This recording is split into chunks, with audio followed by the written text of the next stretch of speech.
My name is Sofija Stefanović and I'm a physical anthropologist, which means that I'm analyzing ancient human bones in order to understand how past people will look like, how old they were at the moment when they died, or what was the cause of their death.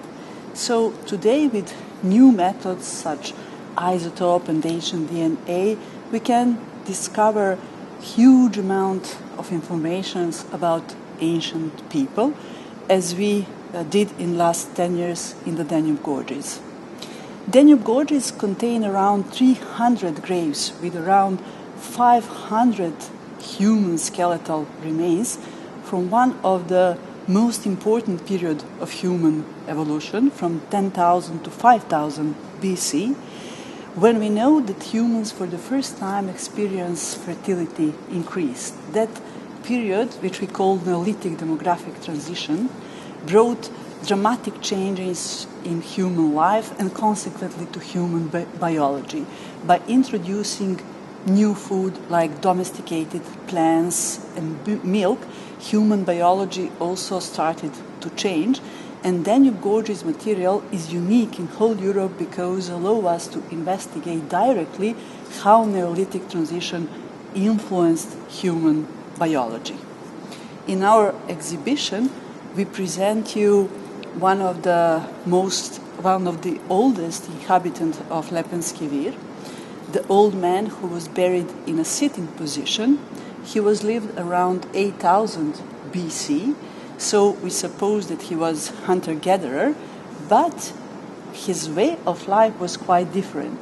By analyzing muscle attachments on his bones, we understood that he was never in that kind of situation to use his muscles in some way which will produce some deeper traces of attachments, which means that he never conducted some very hard physical activities. So it is quite unexpected for the hunter-gatherer, but probably he had some special position in his society which give him possibility not to work very hard during his life. But his life was actually probably very good and healthy, because we, as we saw through analysis of his teeth, that he lived 60 or even more years.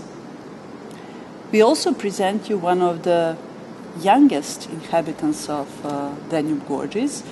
It belongs to one baby girl who died immediately or very soon after the birth. She was old around 38-40 gestational weeks, which we understood through analysis of the measures of her bones. And with the help of molecular biologists, we established that baby boys and girls were equally buried at Lepenski Vir, because we found some smaller, higher amount of boys than girls. But actually, those newborn skeletons are very important not only for understanding prehistoric neonatology, but also helped us to understand how prehistoric community, what was the attitude of prehistoric community to the whole birthing process. As we discovered, they really care about newborn babies who died, because they were buried under the house floor, and we can say that at least in symbolical way, they stay with their families because they stay together with their families in the same house. What we learned from their bones, although they lived in early prehistoric time, the quality of life was good, because many of those people lived more than 60 years, and we didn't find any traces of malnutrition or some disease which can point out some starvation and some longer period in which we can say they live without food. On the contrary, we know from other analyses that they had opportunity to eat high quality food, and that also have consequences to their biology. When we see the body size of children or adults, we can be sure that quality of life was good. But it was not everything so perfect. What we discovered is the presence of bacteria Treponema pallidum, which cause different kind of infections, diseases, and we found traces in more of 100 inhabitants of the Danube Gorges, traces of these infections. But luckily, in many of those cases, we also see the traces of remodeling of the bones. So we can say that some process of self-healing was also present.